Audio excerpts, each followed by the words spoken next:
मैं सचिन गौड़ आप सभी का अपने चैनल साई कोचिंग लाइव में स्वागत करता हूं। और बच्चों, आज मैं आपको पढ़ाने वाला हूं फिजिक्स के कुछ इंपॉर्टेंट क्वेश्चन जो कि पूर्व परीक्षाओं में इस्तेमाल किए गए हैं। तो सबसे पहला क्वेश्चन हम लोग यहां पर देखते हैं। और सबसे पहले बच्चा आपको पता होना चाहिए कि सदिश राशि किसको कहा जाता है। वे भौतिक राशि जिनको निरूपित करने के लिए परिमाण और दिशा दोनों की आवश्यकता होती है उनको सदिश राशि कहा जाता है। उसी के बिहाफ पर आपसे एक सवाल पूछा गया है। ऊर्जा, शक्ति, दाब, आवेग, तापमान, एक आपको दिया गया है गुरुत्वीय विभव। एक आपको बताया गया है बच्चा ऊर्जा, शक्ति, दाब, आवेग, ताप और गुरुत्वीय विभव, इनमें से ऐसा कौन सा है जो आपका सदिश राशि की कैटेगरी में रखा जा सकता है। एक आपको बताया बच्चा आवेग एवं दाब, एक बी बताया गया है केवल आवेग, एक सी आपको यहाँ पर गिवन है आवेग, तापमान और दाब, एक डी आपको बताया गया है गुरुत्वीय विभव।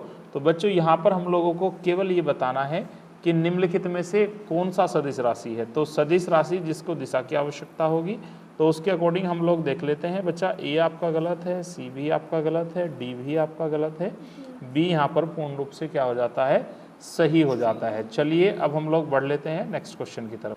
चलिए बच्चों देख लेते हैं हम क्वेश्चन नंबर 2 के बारे में भी। ठीक है, 2 क्वेश्चन आपका डिस्प्ले के ऊपर आ चुका है। निम्नलिखित में से सभी बच्चे ध्यान से देखिएगा, बहुत ही अच्छा क्वेश्चन है। निम्नलिखित में से कौन सी एक सदिश राशि है, निम्नलिखित में से कौन सी एक सदिश राशि है। दाब, संवेग, ऊर्जा और कार्य, ये भी आपका सदिश राशि के ऊपर ही डिपेंडेंट क्वेश्चन है। तो आप लोग तेजी के साथ यहाँ सभी बच्चे अपना right answer live chat box में कमेंट करेंगे और उसके बाद हम लोग आगे बढ़ने वाले हैं।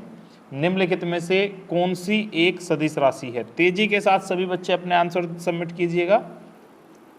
तो बच्चों यहाँ पर हम लोग देख लेते हैं, दाब सदिश राशि नहीं है क्योंकि इसमें दिशा की कोई आवश्यकता नहीं होती है। कार्य और ऊर्जा, इनमें भी दिशा की कोई आवश्यकता नहीं होती है। तो इन दोनों को ही हम सदिश राशि की कैटेगरी में नहीं रख सकते हैं। बच्चा आपका बी विकल्प संवेग आपका यहाँ पर पूर्ण रूप से ठीक हो जाता है। चलिए अब हम बात करते हैं क्वेश्चन नंबर 3 की। क्वेश्चन नंबर 3 आपका डिस्प्ले के ऊपर आ चुका है। सभी बच्चे ध्यान से पढ़ेंगे और अब अपने आंसर लाइव चैट बॉक्स में सबमिट कराएंगे। निम्नलिखित में से कौन सी राशि सदिश नहीं है, यानी कि सदिश नहीं है तो आपको अदिश बताना है। वे भौतिक राशियाँ जिनको निरूपित करने के लिए परिमाण की आवश्यकता तो होती है लेकिन दिशा की कोई आवश्यकता नहीं होती है, उन सभी को हम लोग अदिश राशि की कैटेगरी में रखते हैं। तो यहाँ पर बच्चों आपको यही फाइंड करना है, जो सदिश राशि नहीं है वह आपको यहाँ पर बता देना है। बच्चा पहला ऑप्शन दिया गया है वेग, फिर आपको विस्थापन, एक सी आपको बल बताया गया है, एक डी आपको बताया गया है आयतन। तो यहाँ पर आपको केवल ये छांटना है, जो अदिश राशि है वो आपको बताना है, जो सदिश है उसको आपको छोड़ देना है। चलिए सभी बच्चे तेज़ी के साथ अपने आंसर सबमिट कराएंगे। चलिए बच्चा हम लोग बात कर लेते हैं यहाँ पर पहले विकल्प की। वेग आपका सदिश राशि है, विस्थापन भी आपका सदिश राशि है और बल भी आपका सदिश राशि है। आयतन आपका सदिश राशि नहीं है। तो यहाँ पर हम लोगों को जो आंसर सबमिट कराना है बच्चा वो आपको डी विकल्प सबमिट कराना है, क्योंकि आपको सदिश नहीं बताना था, यानी कि अदिश राशि आपको यहाँ पर बताना था। चलिए बच्चा, ये बिहार लोक सेवा आयोग 2002 में पूछा गया क्वेश्चन है। बात कर लेते हैं हम लोग नेक्स्ट क्वेश्चन। बच्चा क्वेश्चन नंबर 4 आपको दिया गया है मैचिंग के बारे में। तो यहाँ पर हम लोगों को मैचिंग मिलानी है और इसमें 2 चीज़ बताई गई है, एक भौतिक राशि और एक उनके मात्रक। यदि आपको यहाँ पर मात्रक कन्फर्म होंगे तो आप तेज़ी के साथ अपनी समस्याओं को सोल्व कर पाओगे। ठीक है, त्वरण, बल, कार्य और आवेग, इन चारों के मात्रक आपको दिए गए हैं मैचिंग के रूप में। उन सबको आपको तेज़ी के साथ मैच करना है।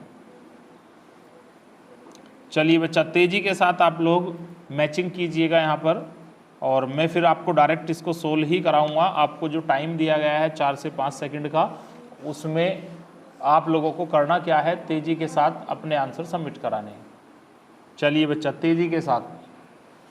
तो यहाँ पर हम लोग अब डायरेक्ट आंसर की बात करते हैं। बच्चा बात कर लेते हैं हम लोग सबसे पहले त्वरण का मात्रक यहाँ पर क्या है। तो बच्चों त्वरण का जो मात्रक है वो आपका मीटर प्रति सेकंड होता है, यानी कि जो ए है उसकी मैचिंग किसके साथ हो जाती है, 4 के साथ हो जाती है। ठीक है, अब हम लोग करते क्या है, डायरेक्ट लिख के चलते हैं। तो यहाँ पर त्वरण का जो मात्रक है मीटर है, तो इसकी मैचिंग 4 के साथ होने वाली है।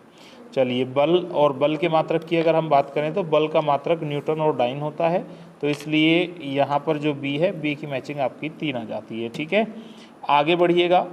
कार्य का मात्रक सभी को पता है, कार्य का मात्रक जूल होता है, इसलिए इसकी मैचिंग 1 आ जाती है। अब आपका बचता क्या है बच्चा, अब आपका बचता है आवेग और इधर से बचता है 2, यानी कि इसकी मैचिंग जो है वो न्यूटन सेकंड आपकी होने वाली है। चलिए बच्चा, अब हम लोग इसकी मैचिंग देख लेते हैं। 43 बार आ जाती है और राइट आंसर आप देखिएगा सभी बच्चे थोड़ा सा ध्यान से, ये कौन से विकल्प से मैच कर रहा है आपका। तो यहाँ पर राइट आंसर आपके सामने गिवन है, तो ए आपका गलत है, बी भी आपका गलत है, डी भी आपका गलत है, सी यहाँ पर आपका सही हो जाता है। एक छोटी सी क्लास थी, हालांकि हम इस क्लास को काफ़ी गंभीरता से ले सकते हैं क्योंकि बहुत महत्वपूर्ण क्वेश्चन है। इन्हीं के बिहाफ पर सदिश अदिश राशि के और मात्रक वाले क्वेश्चन फिजिक्स में पूछे जाते हैं। Thank you so much watching our video.